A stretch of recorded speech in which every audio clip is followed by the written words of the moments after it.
Voilà, frères et sœurs. Écoutez, le titre du message aujourd'hui que j'ai envie de vous partager est Israël et l'Église dans le plan de Dieu. Israël et l'Église dans le plan de Dieu. Alors ce matin, c'est un long message. Je vais tout faire pour le faire en une partie parce que c'est beaucoup mieux. Donc je vais être pas mal dans mes textes, mais de toute façon, vous verrez que la Bible, la parole, se répand à elle-même. Et bien souvent, quand vous lisez l'Écriture, vous voyez tout d'un coup, vous avez là, mais qu'est-ce que ça veut dire? On ne comprend pas bien. Et tout d'un coup, on continue. Et la parole de Dieu se répand à elle-même. Donc, je vais vous lire beaucoup de textes, parce que finalement, ce n'est pas moi qui va vous prêcher, c'est l'Écriture. Amen. Gloire à Dieu.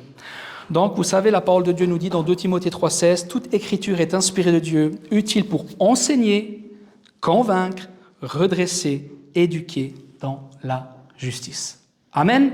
Que ce soit notre part aujourd'hui. Amen. Voilà. Frères et sœurs, une grande question qu'on se pose et l'Église aujourd'hui se pose, que devient Israël dans la fin des temps? Et que devient l'Église? Qu'est-ce qui se passe pour l'Église? Nous allons voir ça ensemble pour avoir une doctrine équilibrée. C'est important, parce qu'aujourd'hui, on voit beaucoup de déséquilibre. Et comme je vous ai dit, vous verrez que la parole, la Bible, se répand à elle-même et on va la laisser nous répondre aujourd'hui. Donc, première chose, dans le corps de Christ, il y a deux positions, on va dire, à éviter.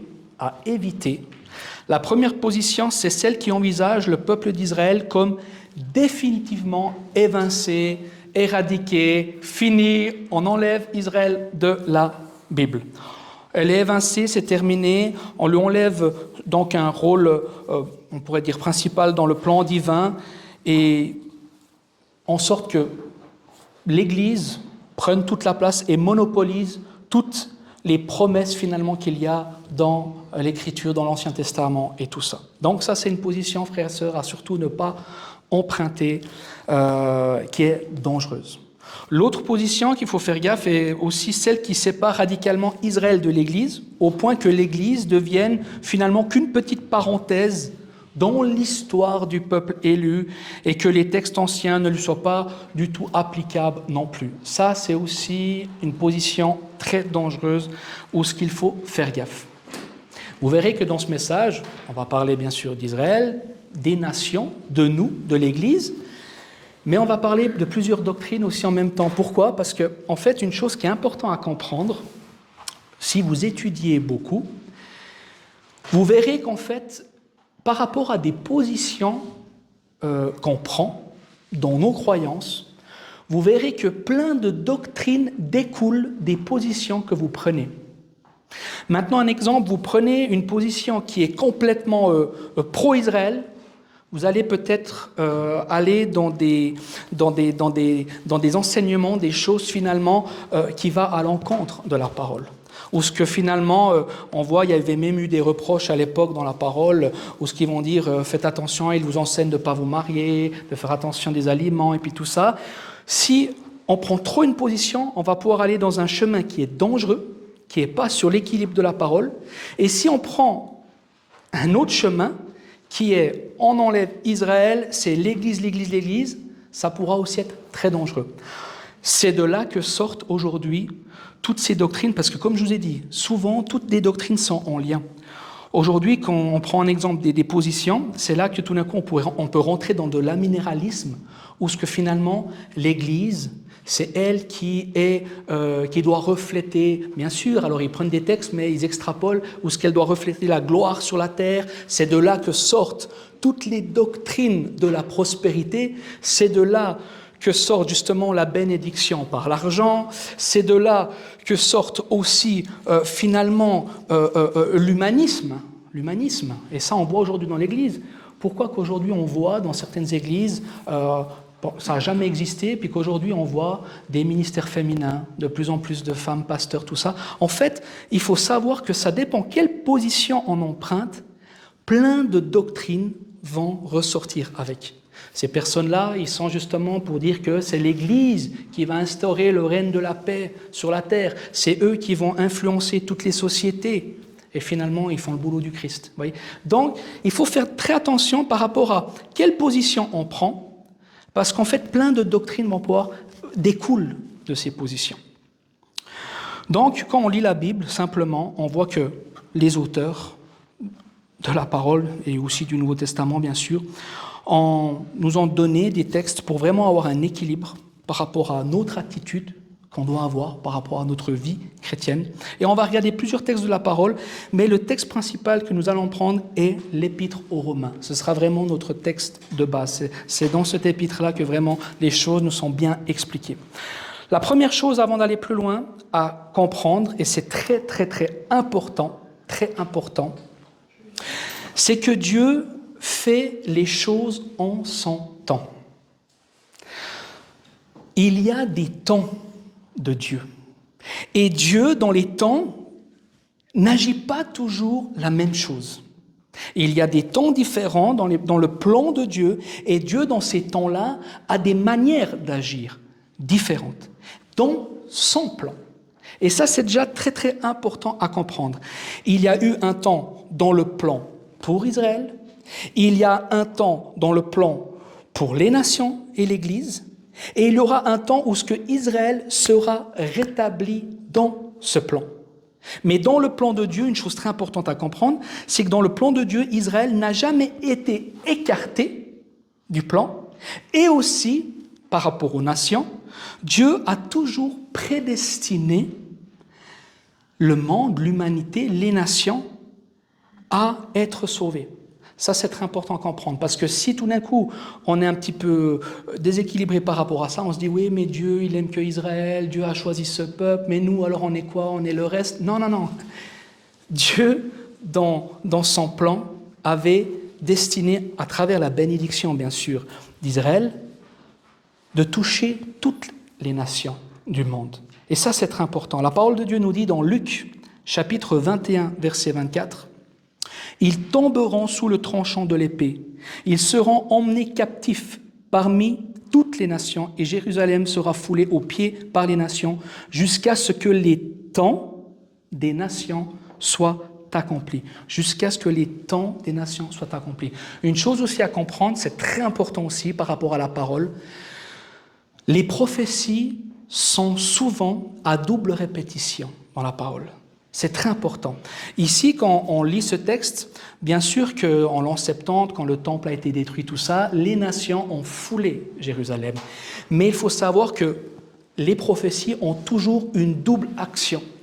Et quand on lit l'Écriture, on lit un exemple Daniel, on lit l'Apocalypse, tout ça, on sait qu'un jour, il y aura une guerre, Gog et Magog, tout ça, et que les nations du monde viendront de nouveau faire une guerre contre Israël. Donc, la plupart du temps, quand on lit les prophéties bibliques, si tout d'un coup on se met dans un point de vue, un exemple comme un minéralisme, ils vont se dire, oui, mais écoutez, ce texte, il s'est déjà accompli. On vit dans un millénium spirituel et tout ça, et voilà. Mais ce n'est pas comme ça que l'Écriture. Les prophéties sont à double répétition. Et il y a des temps. Actes chapitre 1, versets 6 et 7. Alors les apôtres réunis lui demandèrent, « Seigneur, est-ce en ce temps que tu rétabliras le royaume d'Israël ?» Il leur répondit, « Ce n'est pas à vous de connaître les temps ou les moments que le Père a fixés de sa propre autorité. » Donc, il y a des temps. Jésus ne dit pas ici que le royaume d'Israël ne sera pas rétabli. Il dit simplement que c'est son Père qui a fixé les temps où les choses se passeront. Amen. Jusque-là, ça va? Ok. Maintenant qu'on a vu qu'il y a donc dans le plan de Dieu des temps différents dans son plan, il faut qu'on remonte au départ pour vraiment bien comprendre les choses. La Bible nous dit, bien sûr, le Seigneur est venu, il s'est présenté, voilà, Adam et Ève, la création, tout ça, ils ont péché, il y a une séparation. La Bible nous dit dans Actes, chapitre 14, verset 16, « Ce Dieu, dont les âges passés, a laissé toutes les nations suivre leur propre voie. » À un moment donné, Dieu a laissé aller l'humanité. C'est pour ça qu'on voit que l'humanité s'est attachée à des fausses divinités, à des faux dieux, il faisait des sacrifices d'enfants. Il y avait beaucoup de choses sur la face de la terre. Mais à un moment donné, Dieu s'est fait connaître, et il s'est choisi une nation. Pourquoi? Pour pouvoir l'enseigner, pour pouvoir faire une pédagogie, mais pour pas que ce peuple-là, mais dans la continuité de ce peuple. On va voir après dans les promesses, pour que la terre reçoive un enseignement. La Bible nous dit dans Lévitique, chapitre 20, verset 26, il va se choisir un peuple, il va dire « Vous serez saints pour moi, car je suis saint. Moi, l'Éternel, je vous ai séparés des peuples, afin que vous soyez à moi. » Amen. Et Jésus, quand il est venu sur la terre, va faire la même chose que son Père au départ. Jésus, quand il va commencer son ministère, on le voit dans Matthieu chapitre 15, verset 24, il va répondre, il va dire « Je n'étais envoyé qu'aux brebis perdues de la maison d'Israël. » Et je ne sais pas pour vous, la première fois que vous avez lu ce passage, je me dis « Mais c'est pas possible, Jésus, non !» On est amoureux de Jésus, puis il dit « Non, mais t'as dit ça, Jésus. T'es venu que pour les Juifs. Et puis moi. » Je ne sais pas si ça vous a fait ça. Mais en fait, il faut comprendre que même la Bible nous dit, Jésus va le dire, tout ce que le Père fait, je fais pareil. Et juste après, dans la continuité, qu'est-ce que Jésus a dit? C'était pour un temps, ça. Ensuite, il a dit dans Jean 10, 16, « J'ai encore d'autres brebis. J'ai encore d'autres brebis qui ne sont pas de cette bergerie. Celles-là, il faut que je les amène. Elles entendront ma voix et il y aura un seul troupeau et un seul berger. » Amen. Tous unis en Christ. Et ça, on le verra. Vous verrez, je vais vraiment crescendo dans le message pour vraiment bien comprendre les choses. Jésus va dire, « Et moi, quand j'aurai été élevé de la terre, j'attirerai tous les hommes à moi. » Donc, le Seigneur, il a fait la même chose que son Père. Il y a des temps et des étapes. Et dans l'Église, il va faire la même chose. Au départ, Dieu s'est choisi un peuple parce que lui, il est saint et il les a sortis séparés des autres nations. Et nous, l'Église, frères et sœurs, le mot Église veut dire quoi, Ecclésia? Appelé hors de quoi? Hors du monde. Quand le Seigneur s'est fait connaître à nous, il nous a tirés, et quand on l'a accepté dans notre vie, il nous a fait rentrer dans l'Église, dans son corps qui est l'Ecclésia, et il nous a bien conviés ici, sortis de ce monde de péché, pour nous attirer à sa lumière. Amen. Donc, le plan continue. C'est important de comprendre ça. Pourquoi? Parce que quand nous rentrons dans le corps de Christ, nous rentrons dans cette épouse spirituelle que le Seigneur s'est préparée et un jour qu'il reviendra chercher. Amen. Et son épouse, frères et sœurs, ce n'est pas juste une nation, bien tout ça, c'est toutes les nations, c'est toutes les tribus de la terre. Donc, l'Église, frères et sœurs, est descendante d'Abraham. Elle est aussi enfant de la promesse. L'Israël de Dieu, la vraie circoncision du cœur spirituel. La Bible nous le dit dans Galates chapitre 3, verset 29. « Et si vous êtes à Christ, vous êtes donc la descendance d'Abraham, héritier selon la promesse. » Amen. Donc on peut venir de n'importe quel pays, n'importe quelle nation, quand on accepte le Christ. Vous êtes descendant d'Abraham. Vous êtes descendant. Vous êtes des enfants de la promesse. Amen. Galates chapitre 4, verset 28 nous dit « Pour vous, frères, comme Isaac, vous êtes enfants de la promesse. » Et on verra pourquoi que c'est mentionné Isaac. Après, je vais vous mettre une petite diapo, vous allez comprendre pourquoi. Dans Galates chapitre 6, versets 15 et 16, la Bible nous dit « Car ce n'est rien d'être circoncis ou incirconcis. Ce qui est quelque chose, c'est d'être une nouvelle création. Paix et miséricorde sur tous ceux qui suivront cette règle et sur l'Israël de Dieu. » Et Paul va dire dans Philippiens « Car les circoncis, c'est nous qui rendions à Dieu notre culte par l'Esprit de Dieu, qui nous glorifions en Jésus-Christ et qui ne mettons point notre confiance en la chair. » Donc, frères et sœurs, quand nous acceptons le Christ, nous sommes circoncis de cœur, et c'est alors que nous apportons un culte, une offrande de bonne odeur par notre vie au Seigneur. Amen. Et nous sommes la continuité et la descendance d'Abraham. Le Seigneur avait préparé une nouvelle alliance. Et ça, une chose, il faut vraiment lire la Bible parfois doucement parce qu'on se fait vite des idées, des pensées, des fois qui sont erronées. Regardez ce que le livre de Jérémie nous dit par rapport à la nouvelle alliance. Jérémie 31, versets 31 à 33. « Voici les jours viennent, dit l'Éternel, où je ferai avec la maison d'Israël, avec pas n'importe qui, avec la maison d'Israël et la maison de Juda une alliance nouvelle. Non comme l'alliance que j'ai traitée avec leur père le jour où je les ai saisis par la main pour les faire sortir du pays d'Égypte, alliance qu'ils ont violée, quoique je sois leur maître, dit l'Éternel. Mais voici l'alliance que je ferai avec la maison d'Israël. Après ces jours-là, dit l'Éternel, je mettrai ma loi au-dedans de eux. Je l'écrirai dans leur cœur et je serai leur Dieu et ils seront mon peuple. Amen. Donc, il faut bien comprendre, parce que des fois, on aurait tendance, nous, à croire que Dieu a passé une nouvelle alliance avec directement les païens ou des nations, bien tout ça.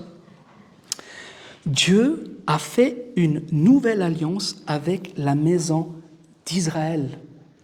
Amen. Cette nouvelle alliance a été conclue au départ avec eux. Il ne faut pas oublier que l'Église, nous, cette descendance, au départ, c'était des Juifs. Au départ, il a fait cette nouvelle alliance, tout ça, et au départ, c'était des Juifs.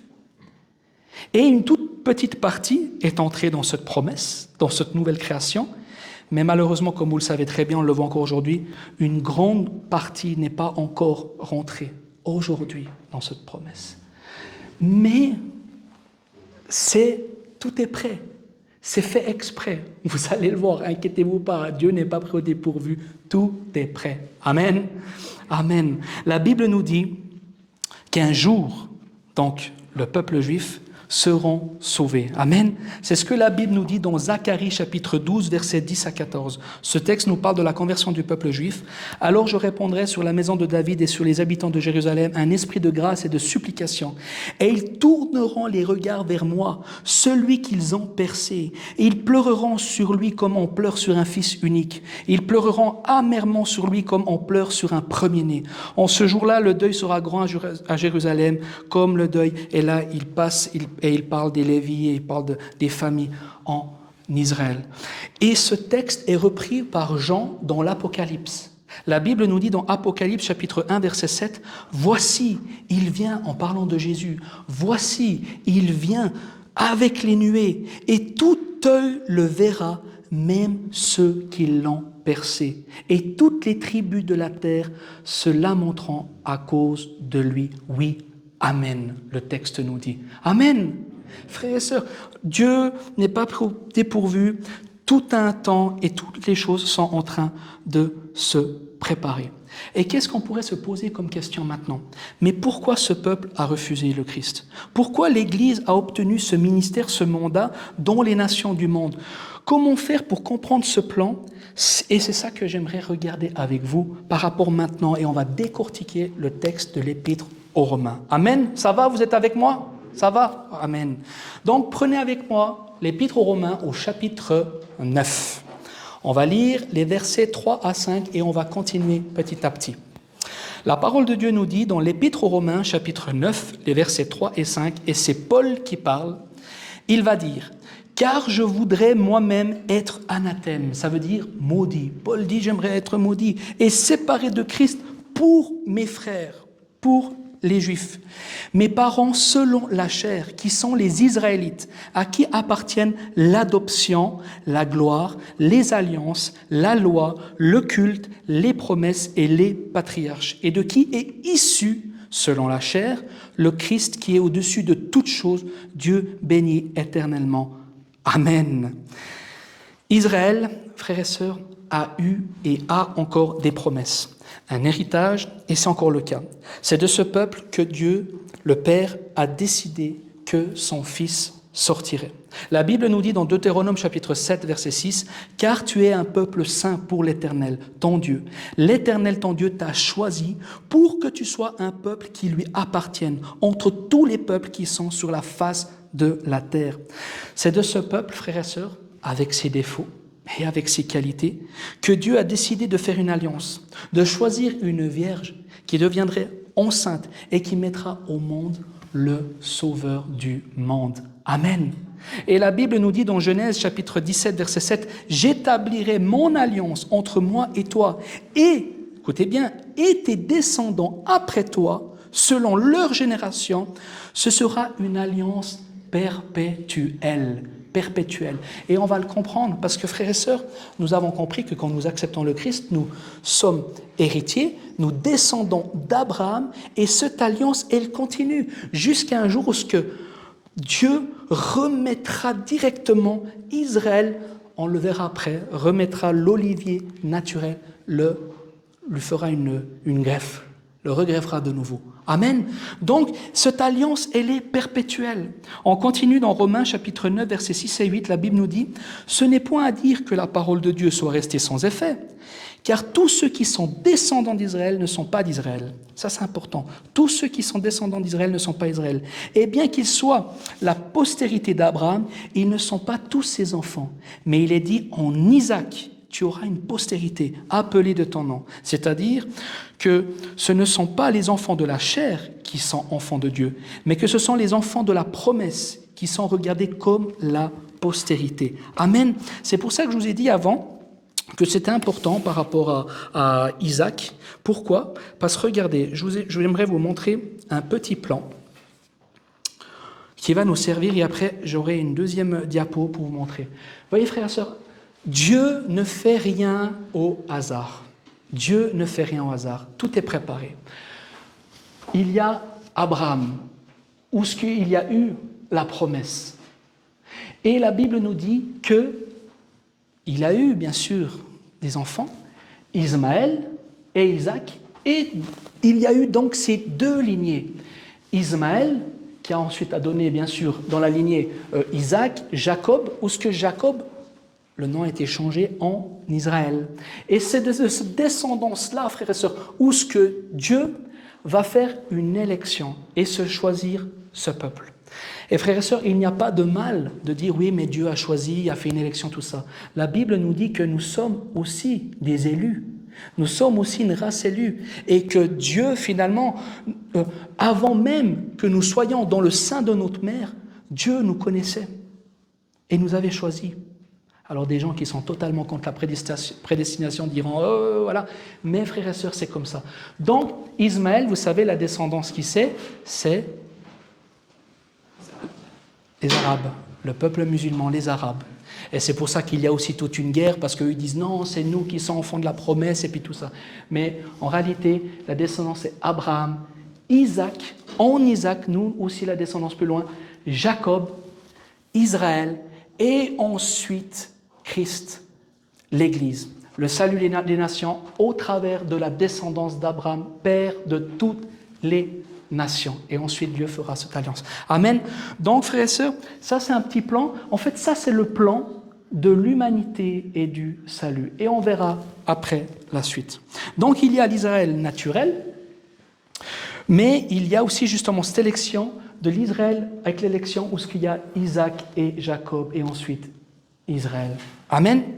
On continue, Romains chapitre 9, versets 25 et 26.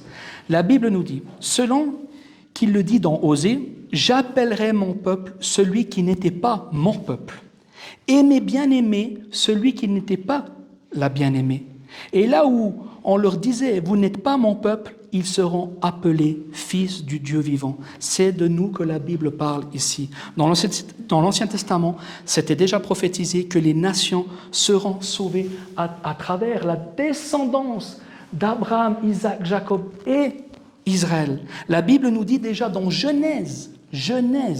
dans la Genèse, chapitre 12, verset 3, « Je bénirai ceux qui te béniront » par rapport au peuple d'Israël, « et je maudirai ceux qui te maudiront, et toutes les familles de la terre seront bénies en toi. » Amen. Vous êtes d'accord avec ça? Amen. Donc déjà dans la Genèse, dans le plan de Dieu, il pensait à nous. Il pensait déjà à nous. Genèse chapitre 22, verset 18, « Toutes les nations de la terre seront bénies en ta postérité parce que tu as obéi à ma voix. » Amen. Toutes les nations de la terre. Et Ésaïe 49, 6 nous dit, il est dit, « C'est peu que tu sois mon serviteur pour relever les tribus de Jacob et pour amener le reste d'Israël. Je t'établis pour être la lumière des nations, pour porter mon salut jusqu'aux extrémités de la terre. Amen. Donc, voyez, on était pensé. La Bible nous dit, cette fois dans le Nouveau Testament, Galates chapitre 3, verset 8, « Aussi l'Écriture, prévoyant que Dieu justifierait les païens par la foi, a d'avance annoncé cette bonne nouvelle à Abraham.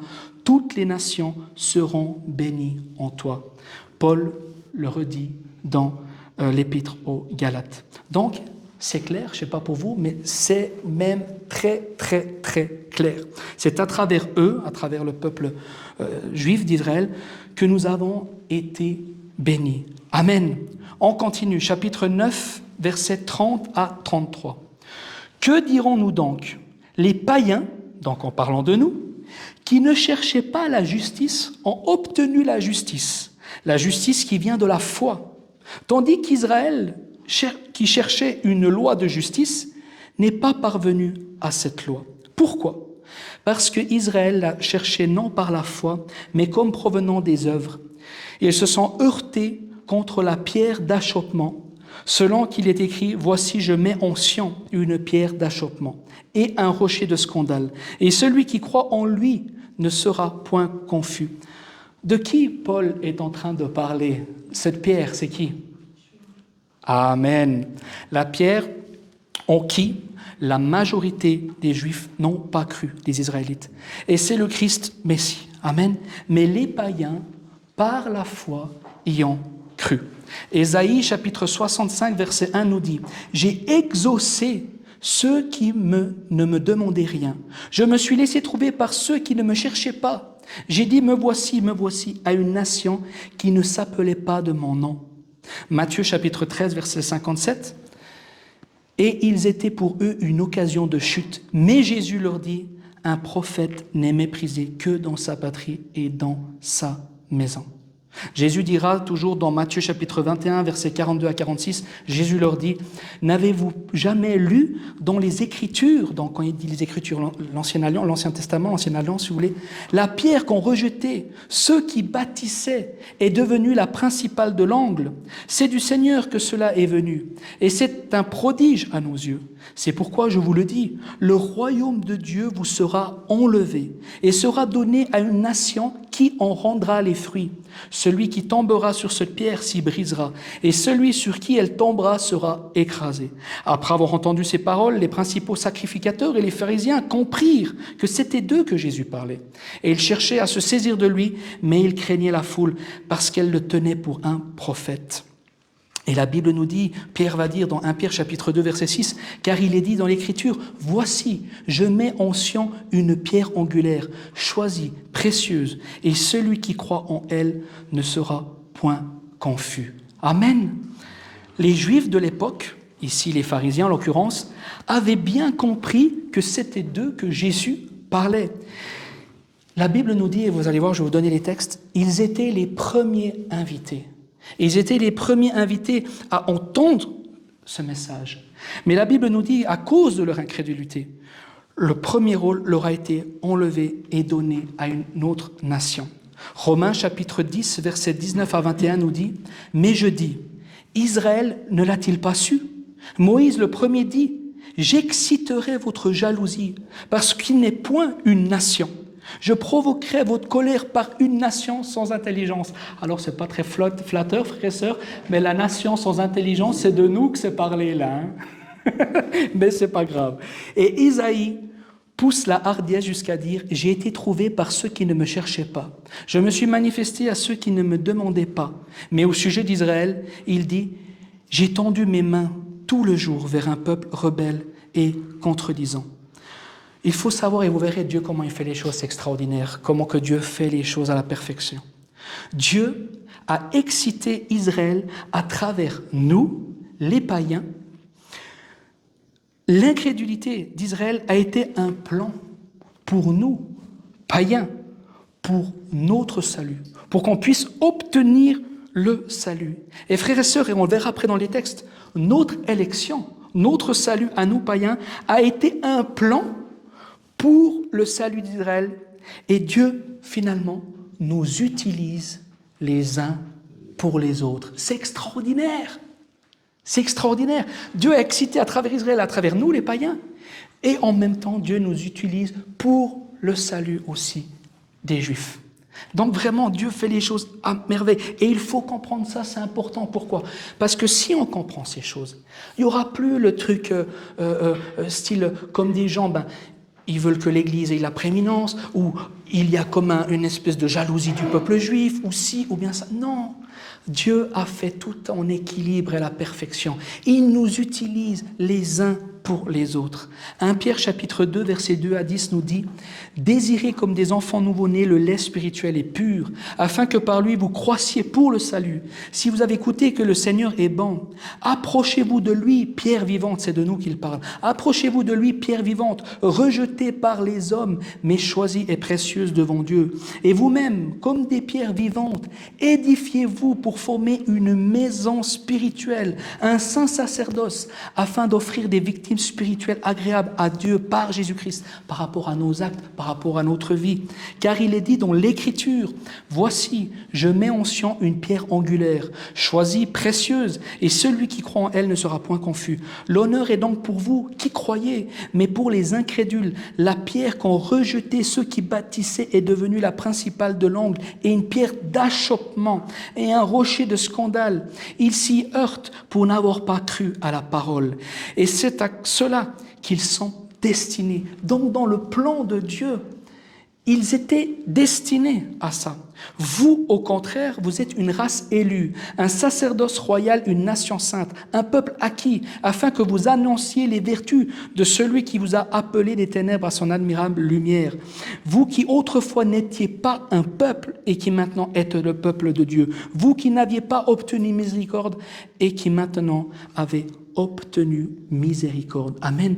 Écoutez ce que Jésus dit dans Matthieu pour vraiment nous faire comprendre les choses. Jésus va dire, le royaume des cieux est semblable à un roi qui fit des noces pour son fils. Il envoya ses serviteurs appeler ceux qui étaient invités aux noces, mais ils ne voulurent pas venir. Ici, il parle du peuple juif et je vais vous le montrer après. Alors, il dit à ses serviteurs, les noces sont prêtes, mais les conviés n'en étaient pas dignes. Allez donc dans les carrefours et appelez aux noces tout ce que vous trouverez. Et la réponse se trouve dans Actes, chapitre 13, verset 46. Paul et Barnabas leur dirent avec assurance, « C'est à vous, il parle au peuple, aux Israéliens, c'est à vous, premièrement, que la parole de Dieu devait être annoncée, mais puisque vous la repoussez et que vous jugez vous-même indigne de la vie éternelle, voici, nous nous tournerons vers les païens. » Amen. C'est clair. La Bible est très, très, très claire. Et en fait, quand on lit puis on prend du temps, ces choses sont simples et fluides. Donc, frères et sœurs, mais il faut bien comprendre une chose, c'est que leur incrédulité, et on va le voir après, a été faite exprès par Dieu pour notre salut à nous. C'est important. Dans Romains chapitre 11, on continue dans Romains, prenez chapitre 11, les versets 1 à 5. « Je dis donc, Dieu a-t-il rejeté son peuple ?» Et là, Paul va dire, loin de là, mais non, Dieu n'a pas rejeté son peuple. Car moi aussi je suis israélite, de la postérité d'Abraham, de la tribu de Benjamin. Dieu n'a point rejeté son peuple, qu'il a connu d'avance. Ne savez-vous pas ce que l'Écriture rapporte d'Élie? Comment il adresse à Dieu cette plainte contre Israël? Seigneur, ils ont tué tes prophètes, ils ont renversé tes autels. Moi seul je suis resté, et ils cherchent à m'ôter la vie. Mais quelle réponse Dieu lui donne-t-il? Je me suis réservé 7000 hommes qui n'ont point fléchi le genou devant Baal. De même aussi, dans le temps présent, il y a un reste selon l'élection de la grâce. Amen. Une chose très importante à comprendre, et c'est très important. Dieu prend toujours soin de son peuple. Et bientôt, à la fin, c'est Jésus qui reviendra lui-même sauver son peuple quand les nations se mettront contre Israël. C'est biblique. Mais ce qu'il faut comprendre, c'est que dans toute l'histoire, il y a toujours eu un reste du peuple juif d'Israël, il y a toujours eu un reste qui sont restés fidèles à Dieu, qui ont compris les choses et que finalement ils sont Le reste ici, les premiers qui sont restés, qui sont rentrés dans la Nouvelle Alliance, c'est ce qui finalement a donné l'Église d'aujourd'hui. Il y a toujours eu un reste qui est resté fidèle au Seigneur. Et les premiers chrétiens sortent de ce reste-là. C'est important à comprendre ces choses. La Bible nous dit dans Romains, chapitre 11, on continue, versets 7 et 12, « Quoi donc ? Ce qu'Israël cherche, il ne l'a pas obtenu, mais les élus l'ont obtenu. Tandis que les autres ont été endurcis en parlant du peuple juif. Selon qu'il est écrit, Dieu leur a donné un esprit d'assoupissement, des yeux pour ne point voir et des oreilles pour ne point entendre, jusqu'à ce jour. Et David dit que leur table soit pour eux un piège, un filet, une occasion de chute et une rétribution. Que leurs yeux soient obscurcis pour ne point voir et tient leur dos continuellement courbé. Je dis donc, est-ce pour tomber qu'ils ont branché? Loin de là. Mais par leur chute, et là tout s'équilibre. Par leur chute, le salut est devenu accessible aux païens. Dieu avait prévu qu'à travers leur chute, nous allions pouvoir obtenir le salut, afin qu'ils soient excités à la jalousie. Or, si leur chute a été la richesse du monde et leur amoindrissement, la richesse des païens, combien plus en sera-t-il ainsi quand ils se convertiront tous. Amen. Ils se convertiront tous. Dieu, la parole de Dieu nous dit, c'est clair, Dieu a endurci exprès leur cœur des Israélites pour son plan. Dieu a excité Israël à travers nous, les païens. L'incrédulité d'Israël a été un plan pour nous païens, pour notre salut. Et notre salut à nous païens, notre élection sera un plan aussi pour eux, pour leur salut des Juifs. Israël a été mis temporairement à l'écart, mais elle n'est pas rejetée. C'est pour un temps, on le voit dans le texte. Ils ont été volontairement aveuglés, endormis, et c'est par l'aveuglement, leur chute, que nous, païens, le salut est devenu possible. La Bible nous dit dans Ésaïe chapitre 6, verset 10, « Rends insensible leur cœur de ce peuple, endurcis ses oreilles, et bouche-lui les yeux, pour qu'il ne voie point de ses yeux, n'entende point de ses oreilles, ne comprenne point de son cœur, ne se convertisse point et ne soit point guéri. » Et ces paroles, Jean les reprend dans le Nouveau Testament, dans Jean chapitre 12, verset 40. « Il a aveuglé leurs yeux et il a endurci le cœur, de peur qu'ils ne voient des yeux, qu'ils ne comprennent du cœur, qu'ils ne se convertissent et que je les guérisse. » Et Paul va reprendre ça et il va dire dans la deuxième épître de Corinthiens au chapitre 3, versets 14 et 16, il va dire « Mais ils sont devenus durs d'entendement, car jusqu'à ce jour, le même voile demeure quand ils font la lecture de l'Ancien Testament. Et ils ne se lèvent pas, parce que c'est en Christ qu'il disparaît. Jusqu'à ce jour, quand on lit Moïse, un voile est jeté sur leur cœur. Mais lorsque les cœurs se convertissent au Seigneur, le voile est ôté. » Amen. Donc c'est fait exprès qu'il y a eu ce voile. Et vous savez, quand on accepte le Seigneur, bien sûr, le voile tombe, et c'est pour nous. Pour nous, ça a été la même chose. La parole de Dieu nous dit, et Jésus va continuer la même chose, comme je vous ai dit, Jésus, tout ce que le Père fait, il le fait la même chose. Dans Luc chapitre 8, verset 10, Jésus va répondre et il va dire, « Il nous a été donné de connaître les mystères du royaume de Dieu, mais pour les autres. » Donc là, il parle aux apôtres, mais pour les autres. Cela leur a été dit en parabole, afin qu'en voyant, ils ne voient point, et qu'en entendant, ils ne comprennent point. Mais on se dit, mais Seigneur, mais pourquoi tu ne veux pas qu'ils comprennent? Frères et sœurs, Dieu, Jésus est Dieu, il fait tout à un temps. Et il a un plan précis. Et Jésus, après, il va dire quoi directement? Jean chapitre 16, versets 25, 28 et 29. « Je vous ai dit ces choses en parabole.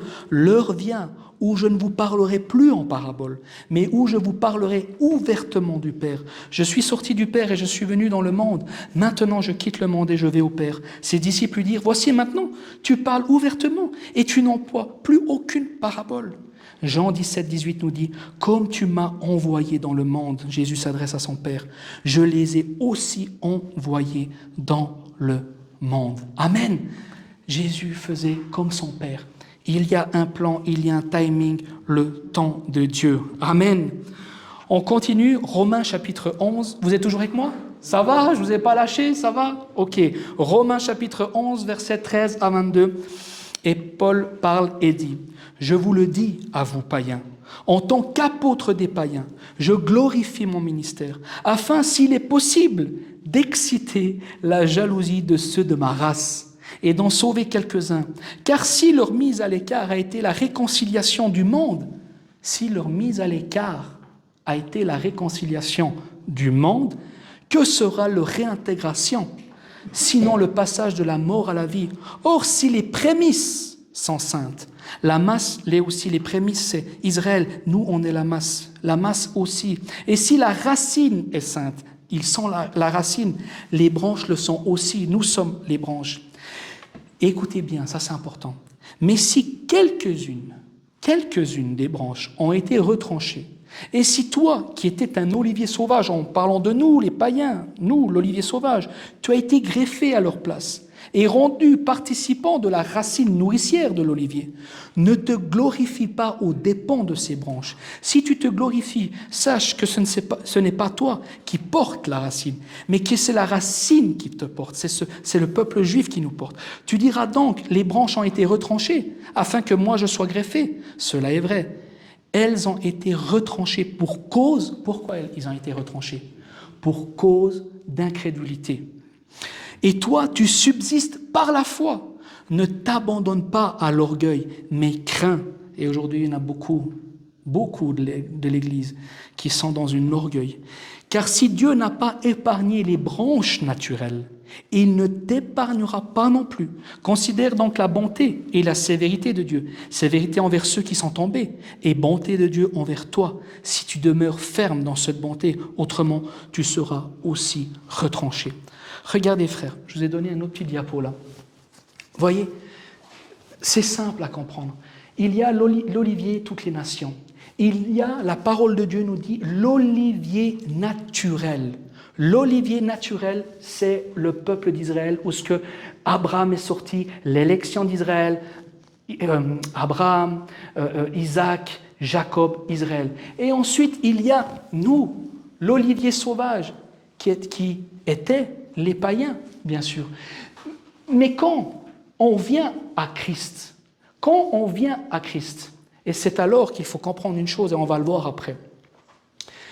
La Bible nous dit, elle ne nous dit pas, il faut vraiment lire doucement, la Bible ne nous dit pas que toutes les branches ont été retranchées. En parlant du peuple juif, la Bible nous dit que quelques-unes des branches ont été retranchées. Et ça, c'est important parce qu'on l'a lu avant dans la parole, et il y a toujours eu un reste du peuple qui sont restés fidèles au Seigneur. Il y a toujours eu un reste dans l'histoire, tout le temps. Et c'est pour ça que, à travers l'olivier naturel, nous sommes sortis. Cet olivier sauvage, qu'on a été greffé sur cet olivier naturel, qui a donné quoi? L'olivier avec les païens convertis et quelques juifs.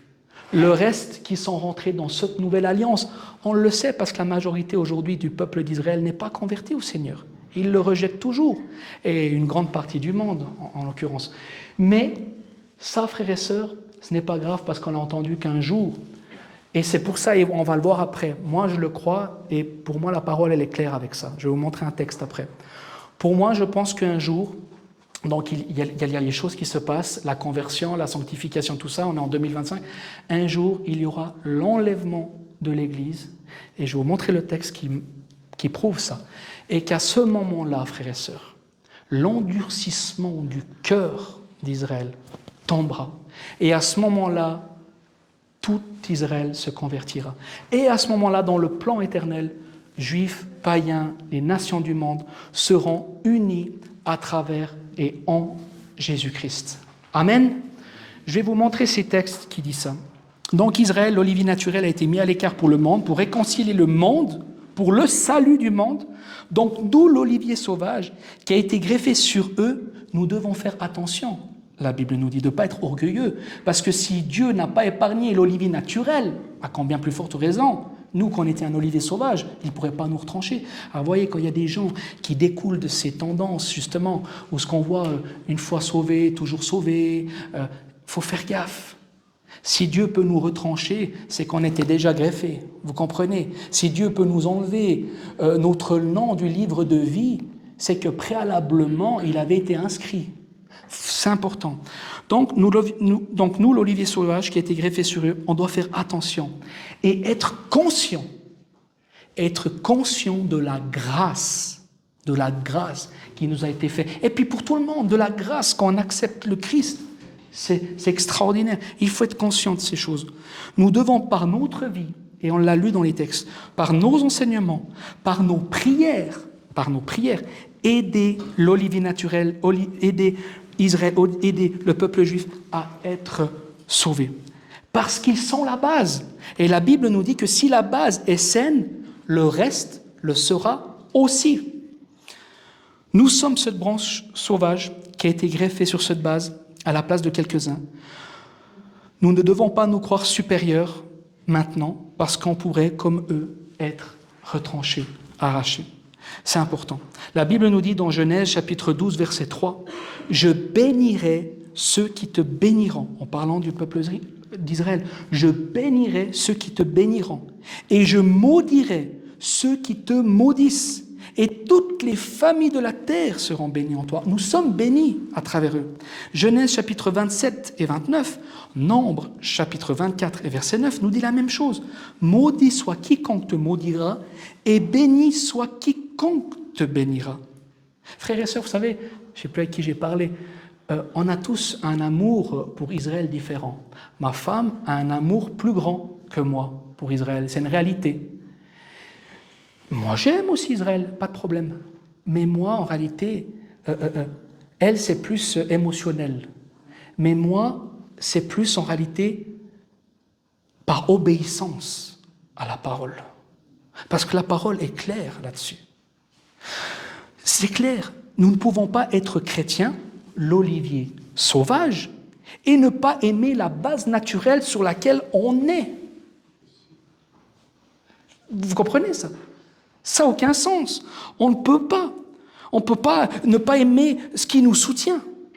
Mais nous ne pouvons pas non plus, et ça c'est très important pour l'équilibre, nous ne pouvons pas non plus ignorer notre mandat aujourd'hui à nous, l'Église, l'épouse du Christ vivant, et il faut cet équilibre. Parce que le Seigneur nous a donné à nous un mandat.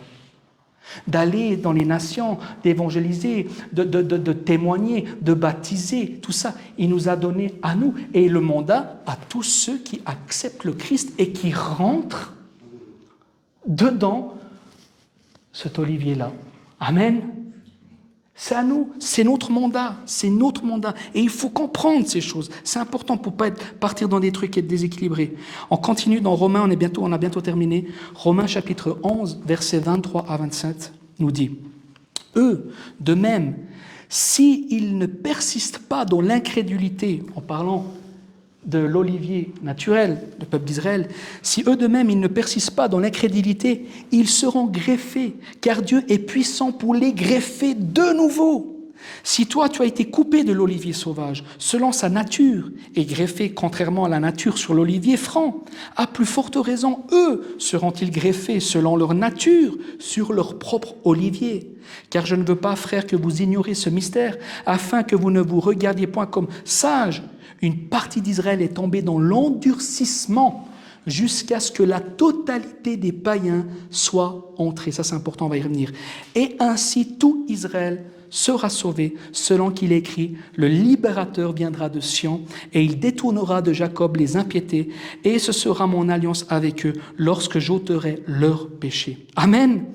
Si Israël, les Juifs, aujourd'hui, acceptent le Christ, acceptent Jésus, Dieu automatiquement les greffe dans cet olivier-là. Amen. C'est automatique. Dieu les greffera à nouveau sur leur propre olivier. Et il y aura un temps où ça va arriver à grande échelle. À grande échelle. Et ça va vite arriver. La Bible nous dit, et c'est là que le verset que je vais vous montrer pourquoi que moi je crois comme ça. La Bible nous dit qu'ils seront dans l'endurcissement jusqu'à ce que le nombre complet des païens auront accepté le Christ et que l'épouse, à ce moment-là, soit prête. Et à ce moment-là, Dieu les sauvera. Pourquoi je vous dis ça? Vous savez, pour ceux qui disent toujours « Ouais, mais quand on parle de l'enlèvement, quand on parle de l'Église, ouais, mais vous, ça fait je ne sais pas combien d'années que vous dites que le Seigneur, il va vous enlever, il va revenir, puis tout. » Hein, les gens qui se moquent. 2 Pierre nous dit, chapitre 3, verset 4, et les versets 8 à 9 nous dit, « Ils disent, où est la promesse de son avènement ? Car depuis que les pères sont morts, tout demeure comme dès le commencement de la création. Mais il est une chose, bien-aimés, que vous ne devez pas ignorer, c'est que devant le Seigneur, un jour est comme 1000 ans, et 1000 ans sont comme un jour. Le Seigneur ne tarde pas dans son accomplissement de la promesse, comme quelques-uns le croient, mais il use de patience envers vous, ne voulant pas qu'aucun périsse, mais voulant que tous arrivent à la repentance. Amen. Ça veut dire quoi? Ça veut dire que quand le nombre des élus, parce que le Seigneur, il connaît ses élus. Ils nous connaissent même avant qu'on soit engendrés dans le ventre de notre mère. Il nous connaît. Le Seigneur connaît ses élus, il connaît son nombre, il connaît le jour de nos vies, la Bible nous dit. Quand le nombre de ses élus auront accepté, l'Église, à ce moment-là, sera enlevée. Et c'est à ce moment-là que l'endurcissement de la généralité d'Israël, des Juifs, l'endurcissement sera enlevé. Et ils seront sauvés. Regardez, c'est ce qui est dit. Car je ne veux pas, frères, que vous ignoriez ce mystère, afin que vous ne regardiez point comme sages. Une partie d'Israël est tombée dans l'endurcissement. Jusqu'à quand? Jusqu'à ce que la totalité des païens soit entrée. La totalité des païens. Et ainsi, à ce moment-là, tout Israël sera sauvé. Amen. Donc, quand le nombre des élus que Dieu connaît le chiffre sera bon, à ce moment-là, l'épouse sera prête et l'épouse sera enlevée. Et c'est à ce moment-là que l'endurcissement du cœur, le voile, l'endurcissement tombera. Et pour moi, c'est à ce moment-là que tout le peuple sera sauvé et qu'ils accepteront. Amen. Et aussi les païens, parce qu'il faut se rendre compte que ce sera des choses, là on voit ça sur un plan, je vous dis ça comme ça vite fait, mais c'est des choses phénoménales qui vont se passer aux yeux des gens. Vous vous rendez compte? C'est quelque chose de phénoménal. Et peut-être, allez savoir, je ne sais pas comment ça va aller, mais on ne peut pas dire, on ne va pas faire le faux prophète, mais ce sera des choses phénoménales. Donc, c'est important. Voilà. On termine avec ça. Le texte nous dit quoi? Le libérateur, le sauveur qui viendra de Sion. Sion, c'est quoi? Jérusalem. Frères et sœurs, le sauveur ne viendra pas de New York. Le sauveur ne viendra pas de Washington. Le sauveur ne viendra pas de l'Église.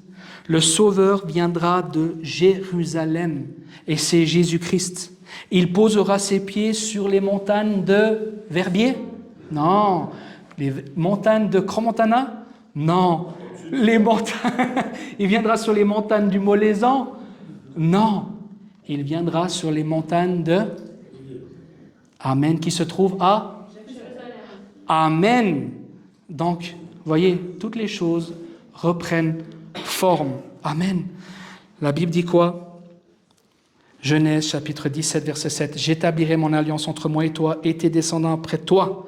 Selon leur génération, ce sera une alliance perpétuelle, en vertu de laquelle je serai ton Dieu et celui de ta postérité après toi. » Frères et sœurs, que devient l'Église? Que devient Israël dans la fin des temps? Maintenant, vous savez. J'espère que vous êtes d'accord avec moi. Sinon, vous m'écrivez des plaintes et on débattra. Mais rapportez-moi des versets solides. Chaque personne aujourd'hui, frères et sœurs, qui accepte le Christ, païen, juif, africain, de toute nation, quand on accepte le Christ, c'est alors qu'il nous fait rentrer dans son corps, où ce que lui est la tête. Et déjà sur cette terre, on peut être unis en Christ. Amen. Mais voilà, il faut encore rentrer en Christ, et il faut encore, une fois c'est bien beau, une fois qu'on a accepté le Christ, il faut encore se sanctifier. Je parlais de ça l'autre jour avec quelqu'un, il me disait « Ah oui, c'est dur, les hommes ne changent pas. » Puis j'ai dit « Ouais. » J'ai dit « Il n'y a vraiment qu'un miracle de Dieu qui fait qu'un homme change. » Et j'ai dit encore, il faut qu'après coup, il se sanctifie, parce qu'autrement, l'homme ne change pas. C'est une réalité. C'est vraiment une réalité. Donc, déjà sur cette terre, quand on est en Christ, il y a on peut déjà être unis en lui. Et il y a le salut qu'à travers lui. Il n'y a pas d'autre chemin, il n'y a pas d'autre vérité. Pour n'importe qui, même pour un juif, il faut accepter le Christ pour pouvoir faire partie de l'Église avec un grand E. Ce n'est pas les églises qui seront enlevées, c'est l'épouse qui sera enlevée. L'épouse qui se sera préparée. Une épouse sans tache, pour pouvoir rentrer dans les noces. Parce que le Seigneur est en train de préparer des noces, un festin. Mais malheureusement, pas tout le monde a compris. Et beaucoup de personnes prennent le chemin de la rébellion, prennent le chemin large qui mène à la perdition. Beaucoup de gens, le cœur endurci, sont dans la religiosité qui finalement mène à la perte. Et c'est bien triste. C'est bien triste, frères et sœurs. Mais voilà, la Bible nous annonce ces choses. Donc soyons éveillés. Merci Seigneur pour le discernement, pour le Seigneur pour les choses qu'il nous fait comprendre. Tout est grâce à Dieu. Et un jour, nous serons tous unis en lui. Amen. Gloire à Dieu. Frères et sœurs, on veut prier dans la liberté.